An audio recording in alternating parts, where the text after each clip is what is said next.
নমস্কার বন্ধুগণ, সকলকে জানাই গুড মর্নিং আর ওয়েলকাম টু এসআই পয়েন্ট।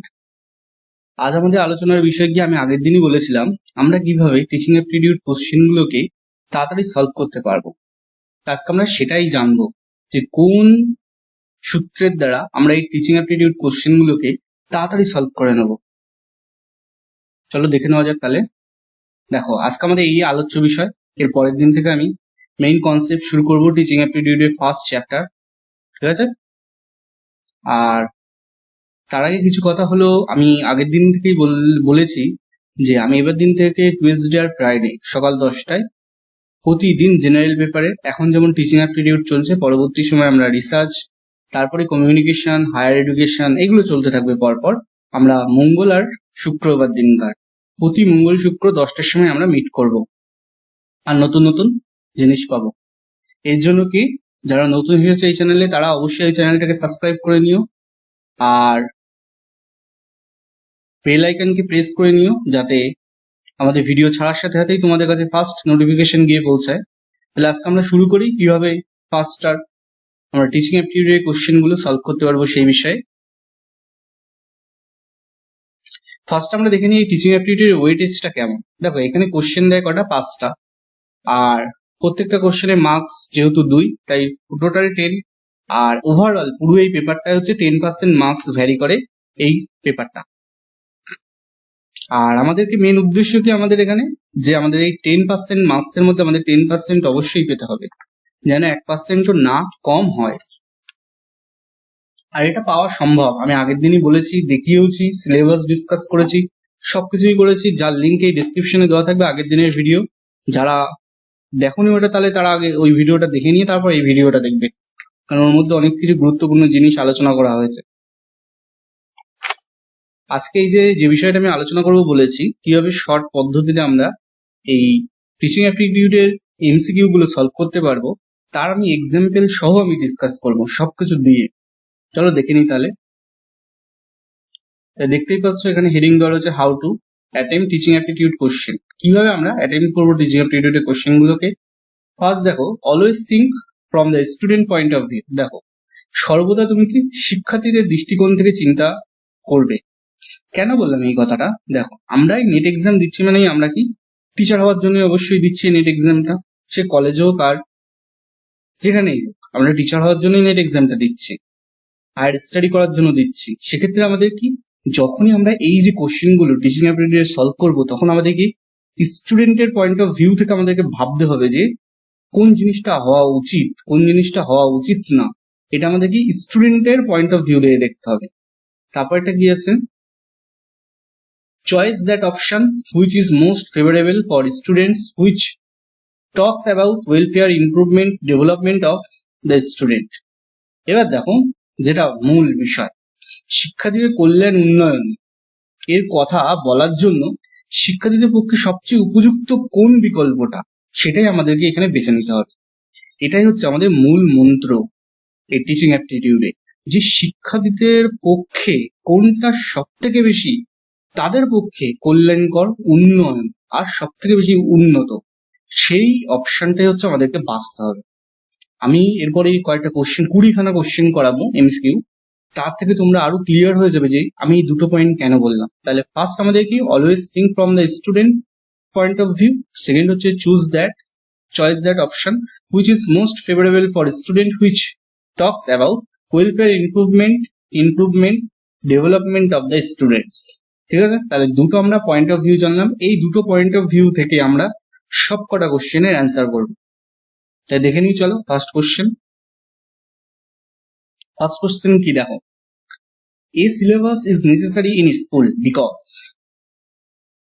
দেখো, স্কুলে যে পাঠ্যসূচিপত্র জরুরি হবার কারণটা কি? It makes the classroom education under control. A teacher can rule every work outside the class in a proper manner, or it help in the proper functioning of the school, আর all of this। দেখো, আমরা টিচারের point of view, দেখুন যখন যে কোশ্চেনটা করবো তখন সেই পয়েন্ট অফ ভিউ দিয়ে আলোচনা করি। একটা স্কুলে সিলেবাসটা নেসেসারি হওয়ার কারণটা কি হবে? একটা সিলেবাস থাকলে কি আমাদের এডুকেশনটা কন্ট্রোলে হবে, একটা ক্লাসের এডুকেশনটা কন্ট্রোল ওয়াইজ হবে। এরপরে কি হবে, এই যে আমরা কন্ট্রোল ওয়াইজ এডুকেশনটা করছি সেটা একটা প্রপার ম্যানারের উপরে চলবে, আর কাজটা ঠিকভাবে চলবে। আর একটা কি হবে, স্কুলের ফাংশনটা মানে স্কুল চালাতে একটি সহজ হবে। তাহলে দেখো এটার অ্যান্সার কি হবে, এটার অ্যান্সার অবশ্যই ডি হবে, all of this are possible. তাই দেখো পয়েন্ট অফ ভিউ দিয়ে ভাবলে দেখবে সবগুলোই কিন্তু লাগবে, সবগুলোর জন্যই কিন্তু আমরা সিলেবাসটা স্কুলে নেসেসারি করা হয়।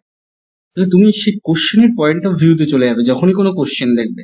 দ্বিতীয় কোশ্চেন কি দেখো, when there is irregularities in the school an administrator should, দেখো স্কুলে বিশৃঙ্খলা চললে একজন প্রশাসক যা করবেন, মানে ধরো বিশৃঙ্খলা চলছে তাতে প্রশাসক কি করবে, ইমপ্রুভ সেভার পানিশমেন্ট, দেখো তাদেরকে কি প্রচন্ড শাস্তির ব্যবস্থা করবে, solve the problem of the student, ছাত্রদের সমস্যাটা মেটাবে, কি সমস্যায় তারা এই কাজগুলো করছে, coordinate between managing committee, principal, teacher and student, দেখো প্রশাসনিক ব্যক্তিবর্গ, প্রধান শিক্ষক আর শিক্ষক মন্ডলী এবং ছাত্রদের মধ্যে সামঞ্জস্য বিধান করবে, আর solve the problems of teacher, শিক্ষকের সমস্যা মেটাবে।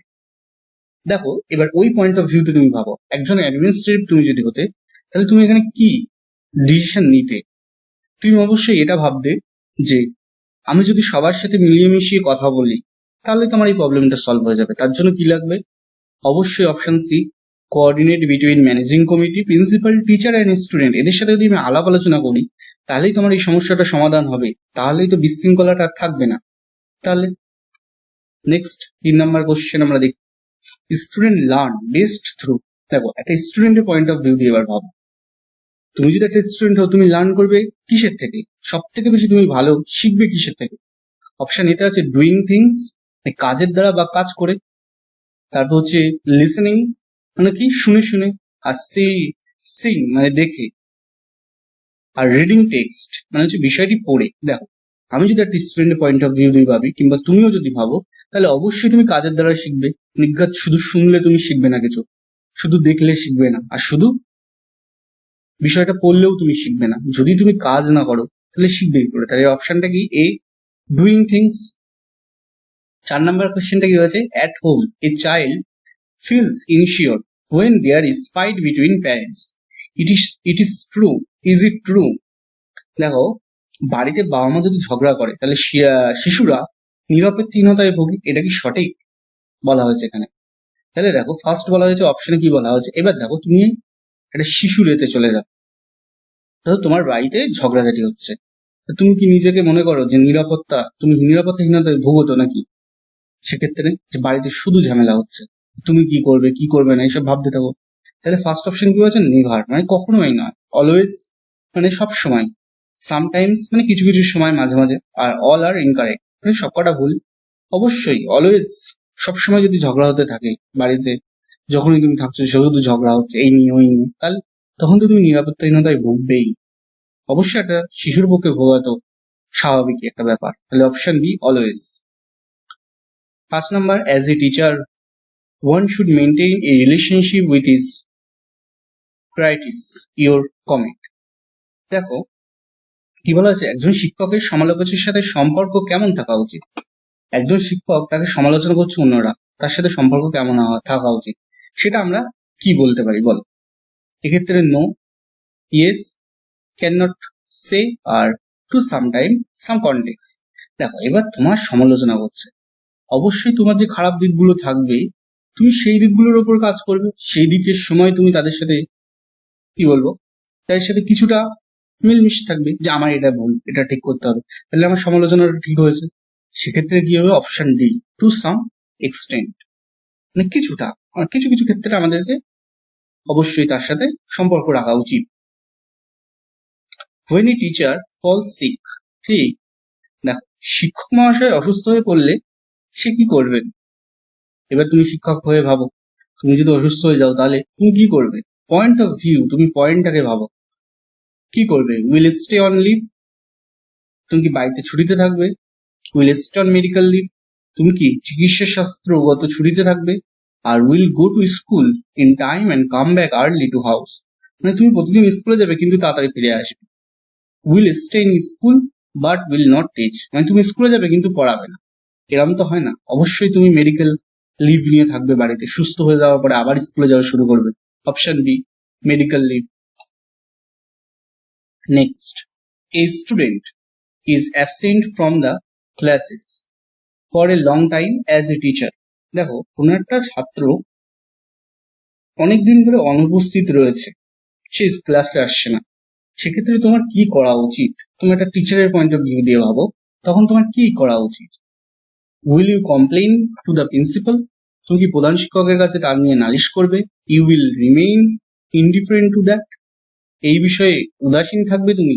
You will try to know the reason of his absence? তুমি কি এর কারণ অনুসন্ধান করবে, সে যে কেন আসছে না? You will send a warning letter to him? মানে তাকে কি ওয়ার্নিং এর চিঠি পাঠাবে যে সে স্কুলে আসছে না, এরপরে তাকে মানে ঠিক আছে, তাহলে তুমি এক্ষেত্রে কি করতে পারো? তুমি অবশ্যই তার রিজনটা খুঁজবে। Option C, you will try to know the reason of his absence. সে কেন আসছে না তুমি সেটাই অবশ্যই আলোচনা দেখবে, সে জানতে চাইবে। তারপর, in the overall growth of a student the most important role in played by. তাহলে হচ্ছে শিশুর সর্বাধিক বৃদ্ধিতে, সার্বিক বৃদ্ধিতে যার ভূমিকা প্রধান থাকে। তো সার্বিক বৃদ্ধিতে শিশুর সবার চেয়ে বেশি প্রধান ভূমিকা কার থাকে? Guardian, principal, teacher, none of this. দেখো, সার্বিক বৃদ্ধিতে এক্ষেত্রে তার এডুকেশনের মেন কথা বলা হয়েছে। এডুকেশনের ভিত্তিতে কিন্তু টিচারই হচ্ছে তার ভিত্তি। একটা বাড়ি তৈরি করতে হলে যেমন ইট টিট লাগে, তার ভিত যদি মজবুত না হয় তাহলে কিন্তু সেই বাড়িটার কোনো মূল্য নেই, যখন তখন পড়ে যেতে পারে। সেখানে একটা টিচার যদি একটা স্টুডেন্টকে ভালোভাবে না শেখায়, সে যদি তার সাথে না হয়, মানানসই না হয়, তাহলে কিন্তু তার ভবিষ্যৎও ঠিকঠাক হয় না। তাহলে এখানে অপশন সি, টিচার। তারপর, an effective teaching depends on play. সুপ্রশিক্ষণ নির্ভর করে কিসের ওপর? Behaviour of a teacher, knowledge of a teacher, physical appearance of a teacher, none of this. তাহলে কিসের ওপরে? শিক্ষকের ব্যবহারের উপরে, না শিক্ষকের জ্ঞানের উপরে, নাকি শিক্ষকের দৈহিক গঠনের উপরে, নাকি কোনোটিই না? দেখো, একটা টিচারের এফেক্টিভনেস এইসব কিছুর উপরেই ডিপেন্ড করে না। কারণ তার ব্যবহার ভালো হলেই সে যে এফেক্টিভ টিচার হবে এমন তো না, তার নলেজ তো কম থাকতে পারে। এবার নলেজ যার বেশি আছে, তার ব্যবহার ভালো না, তাহলে সে কি করে এফেক্টিভ টিচার হবে? ফিজিক্যাল অ্যাপিয়ারেন্স, এটা তো কোনো কথাই না যে ভালো দেখতে হবে সেই যে ভালো টিচার হবে, এরকম কোনো কথাই না। না না, অপশন ডি। 10 হচ্ছে, a student become interested with a teacher when. ছাত্র শিক্ষকের প্রতি আকৃষ্ট হয় কখন? হি মিসবিহেভস উইথ হিজ স্টুডেন্ট, যখন তিনি ছাত্রের সাথে কি মিসবিহেভ করে, মানে খারাপ ব্যবহার করে। হি শুড হিজ অথরিটি, মানে তার নিজের আধিপত্য দেখায়, আধিপত্য। He individuals in gossiping with the student, মানে শিক্ষার্থীদের সাথে গল্প করে। হি টিচ হিম রেগুলারলি, মানে সে নিয়মিত শিক্ষা দান করে। এক্ষেত্রে দেখো, তোমার মতে কি মনে হয় একটা স্টুডেন্টের সাথে টিচারের কখন ভালো রিলেশন হবে? অবশ্যই অপশন ডি। সে যদি ভালো টিচ করে রেগুলারলি ভাবে, তাহলে অবশ্যই তার সাথে ভালো রিলেশন হয়ে যাবে, ইন্টারেস্ট আসবে তার প্রতি। তাহলে 11 নম্বর, in a class a student who is naughty is. তাহলে ক্লাসে দুষ্টু ছেলে হলো, মানে দুষ্টু ছেলেগুলো কেমন হয়? দেখো, অ্যাক্টিভ অ্যান্ড ইন্টেলিজেন্ট হয় দুষ্টু ছেলেগুলো, রিচ অ্যান্ড কেয়ারলেস হয়, পুলিশ অ্যান্ড ডাল হয়, আর আনঅ্যাডজাস্টেড অ্যান্ড অ্যাপ্রিকটেড হয়। তাহলে মেন যেটা দেখো, তাহলে কি বুদ্ধিমান কর্মতৎপর হয়, বড়লোক ও বেপরোয়া হয়, বুদ্ধ এবং বোকা হয়, আর অপ্রশংসনীয় এবং নিয়ন্ত্রণীয় হয়। তাহলে দেখো, একজন দুষ্টু ছেলে অবশ্যই অপ্রশংসনীয় এবং নিয়ন্ত্রণীয় হয়, তাকে কন্ট্রোল করতে পারলে সে তাহলে দুষ্ট হবে কেন? The behaviour of a teacher with all his student should be. তাহলে কি একজন শিক্ষক ছাত্রদের সাথে যেমন ব্যবহার করবে, কেমন ব্যবহার করা উচিত? Personal, friendly, same, in this, equal, আর নান অফ দিস। অবশ্যই সবার সাথে সমান ব্যবহার না করলে তাহলে কি করে হবে? ভালো টিচার তো তখনই হবে সবার সাথে সমান ব্যবহার করতে হবে। Option C, same in is equal. When majority of the student in the class are weak, the teacher should, এই ক্লাসের বেশিরভাগ ছেলে দুর্বল হয়, শিক্ষকের কি করা উচিত সেক্ষেত্রে? Keep his speed of teaching fast so that student comprehension level may increase, not care about the intelligent student. Keep his teaching slow, none of this. মানে সেক্ষেত্রে সে টিচার কি করা উচিত? সে কি দ্রুততার সাথে শেখাবে যাতে ছাত্রদের বোধগম্যতার মাত্রা বাড়ে? সে কি শুধুমাত্র বুদ্ধিমান ছেলেদের দিকে নজর দেবে না? তাছাড়াও কি আস্তে আস্তে পড়াবে নাকি কোনোটিই নয়? এক্ষেত্রে কোনোটিই নয়। এর মধ্যে যে কটা রয়েছে তার মধ্যে কোনোটিই নয়। মানে এক্ষেত্রে যা করা উচিত সেটার রেসপেক্টে। 14 number, when the back bencher are always talking in the class, a teacher should punish them, ask them to sit on the front bench, not pay attention to them, or none of this. দেখো, back বেঞ্চের ছেলেরা প্রচন্ড পরিমাণে কথা বলে, সেক্ষেত্রে টিচারদের কি করা উচিত? তাদেরকে শাস্তি দেবে নাকি তাদেরকে সামনে নিয়ে এসে বসাবে, নাকি তাদের দিকে মনোযোগ না দিয়েই মানে নিজের মতো পড়াবে, আর নাকি কোনোটিই না এর মধ্যে? অবশ্যই তাদেরকে ফার্স্টের দিকে নিয়ে এসে বসাবে যাতে তারা কথা না বলতে পারে। Option B, ask them to sit in the front benches. চলো 15 নম্বর কোশ্চেন কি, in the class a teacher should keep the pitch of his voice. মানে হচ্ছে ক্লাসে শিক্ষক মশাই গলার স্বর কেমন হওয়া উচিত? লো, মডারেট, সামটাইম লো, সামটাইম হাই, আর হাই ইনাফ। অবশ্যই মডারেট, মাঝারি রকমের ভয়েস হওয়া উচিত যাতে সবাই ভালোভাবে শুনতে পারে এবং বুঝতেও পারে। তাহলে অপশন বি, মডারেট। 15 হচ্ছে, when a teacher cannot answer the question of his student, he should, মানে ধরো একজন শিক্ষক কোনো ছাত্রের প্রশ্ন উত্তর দিতে না পারলে সেক্ষেত্রে সেই শিক্ষকের কি করা উচিত? ফিল সে ফর হিজ ইগনোরেন্স, তার অজ্ঞতার জন্য লজ্জিত হওয়া উচিত। Say to the student that the question is wrong, সেই প্রশ্নটা ভুল বলা উচিত। রিভার দ্য স্টুডেন্ট, ছাত্রটিকে বকা উচিত। Say to the student that you will answer later, অবশ্যই স্টুডেন্টকে বলা উচিত যে পরবর্তী সময় সে উত্তরটা বলবে, প্রশ্নের উত্তরটা। তাহলে অবশ্যই option D, say to the student that he will answer letter.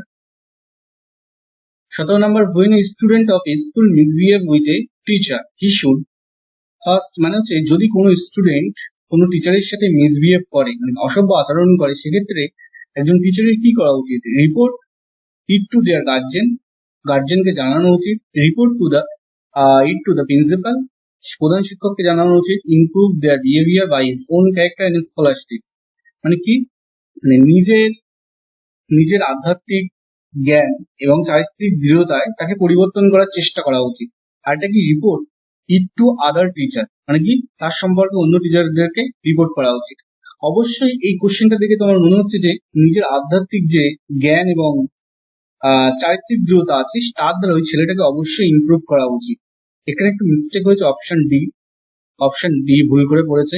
Answer হবে হচ্ছে এইটা, option C, improve their own behaviour by its own character and scholarship, মানে নিজের আধ্যাত্মিক জ্ঞান দিয়ে ওই স্টুডেন্টটাকে পরিবর্তন করার ট্রাই করা উচিত। তারপর 17 নম্বর, তাহলে এটা বুঝে গেছে অপশন সি হবে answer. Some student fail in the examination, it is the fault of, যখন কিছু ছাত্র মানে ফেল করে যায়, মানে কি পাস করেনি এক্সামিনেশনে, তার জন্য দায়ী থাকে কি? দ্য প্রিন্সিপাল, প্রধান শিক্ষক। স্টুডেন্ট দেমসেলফ, মানে ছাত্র নিজেরাই। টেক্সট বুক, মানে পাঠ্যপুস্তকটা। দ্য টিচার, মানে শিক্ষকই দায়ী থাকে। অবশ্যই এখানে সে যদি ফেল করে তাহলে তার দায়ী কে? সে নিজেই, স্টুডেন্টস দেমসেলফ। অবশ্যই সে নিজে তার দায়ী, সে পড়াশোনা করবে না তাতে টিচারের কি দোষ?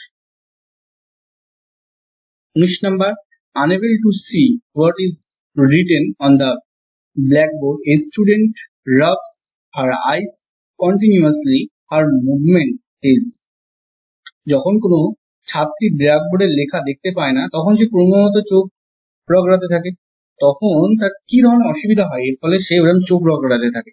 In hearing, in vision, adjustment, all of this. দেখো একটা হচ্ছে শোনার, দর্শনগত, আর অ্যাডজাস্টমেন্টের, আর এটা সবকিছুই। দেখো একজন ছাত্রী দেখতে পাচ্ছে না, তার অবশ্যই তার ভিশনের প্রবলেম, অবশ্যই B option, in vision. Last question, a child has hearing impairment, it can be understood when he or she, একজন বালিকা শ্রবণ ক্ষমতার দুর্বলতার বোঝা যায় কিভাবে? সে ঠিকভাবে শুনতে পাচ্ছে না, সেক্ষেত্রে তুমি বুঝবে কিভাবে? টিচার হয়ে বোঝা যায় কিভাবে? ask the teacher to repeat the subject, always speaks loudly, comes nearer to the teacher, all of this। দেখো সে টিচারকে বারবার জিজ্ঞেস করবে যে সাবজেক্টটা পড়াচ্ছে, আর অলওয়েজ সে মানে জোরে জোরে কথা বলবে, আর সে কি টিচারের কাছে যাবে ওই কথাগুলো শোনার জন্য, সে সবসময় টিচারের কাছে যাবে, কাছে এগিয়ে যাবে। আর এগুলো প্রত্যেকটা অবশ্যই যার কানের প্রবলেম সে অবশ্যই যখন টিচার কোনো কিছু বোঝাবে সে অবশ্যই টিচারের কাছে এগিয়ে যাবে যাতে সে ভালোভাবে শুনতে পায়। তাহলে option C, comes nearer to the teacher. তাহলে আমাদের এখানে 20টা এমসিকিউ শেষ হয়ে গেল। আজকে আমি জাস্ট বেসিক বোঝাবার জন্য যে আমাদের এই মেথডটা কিভাবে কাজ করে, দুটো মেথডে আমি কথা বলে যে পয়েন্ট অফ ভিউ দিয়ে আমরা বিচার করবো যে একজন স্টুডেন্টের ক্ষেত্রে কোনটা বেশি ভালো, সেটাই আমরা আমাদের এমসিকিউ এর চয়েস করব। যে 3-4টে অপশন থাকবে তার মধ্যে সেটাকেই আমরা সব থেকে বেশি চয়েস করব, যেটা আমাদের মনে হবে যে এটাই সব থেকে বেশি স্টুডেন্টদেরকে কল্যাণকর হচ্ছে এবং উন্নয়ন এবং উন্নত হচ্ছে, সেক্ষেত্রে আমরা ওটাই চয়েস করব। তার জন্য 20টা আমি এমসিকিউ বললাম। তা এবার তোমরা আশা করি অবশ্যই বুঝতে পেরেছো, আর না বুঝলে অবশ্যই কমেন্ট করো পরবর্তী সময়, নাহলে আমি পার্ট 2 বানাবো, বানিয়ে অবশ্যই বোঝাবো। তাহলে আজ আমাদের এখানেই ভিডিওটা শেষ হলো। আর যারা নতুন এসেছো তারা অবশ্যই সাবস্ক্রাইব করে নিও এসআই পয়েন্ট চ্যানেলটাকে, যুক্ত দেখো নতুন নতুন ইনফরমেশন জানার জন্য। আর সবার ফার্স্ট ইনফরমেশন পাওয়ার জন্য, নোটিফিকেশন পাওয়ার জন্য বেল আইকনটি প্রেস করো। আর কেমন লাগলো অবশ্যই কমেন্ট করে জানিও, আর লাইক করো, ভালো লাগলো অবশ্যই লাইক করো, আর অবশ্যই শেয়ার করো নিজের বন্ধুদের জানাবার জন্য, যারা জানে না তাদের অবশ্যই জানতে সহযোগিতার জন্য অবশ্যই লাইক অ্যান্ড শেয়ার করো। আর লাস্ট একটাই কথা বলবো শেষে যাওয়ার আগে, দেখো ভাষাটা কোনো ম্যাটার করে না যে আমি বাংলায় বলছি কি ইংলিশে বলছি, ম্যাটার করে হচ্ছে তুমি বুঝতে পারছো। তুমি যদি বুঝে যাও তাহলে তুমি ওই ইংলিশের কোশ্চেন গুলো দেখে তুমি বুঝতে পারবে যে ওই কোশ্চেনটা তোমাকে কি বলছে, এটা তুমি বুঝতে পারবে। দাঁড়াও আমি যখন কোশ্চেন এমসিকিউ করাবো তখন থেকে আমি বলবো, তখন তুমি বুঝে যাবে যে তখন কি অপশন হওয়া উচিত। ভাষাটা হচ্ছে বোঝার ক্ষেত্রে ম্যাটার করে, তুমি কোন ভাষায় বুঝতে সব থেকে বেশি ভালো ফিল করবে, সেক্ষেত্রে ভাষাটাকে বেশি গুরুত্ব থাকে না।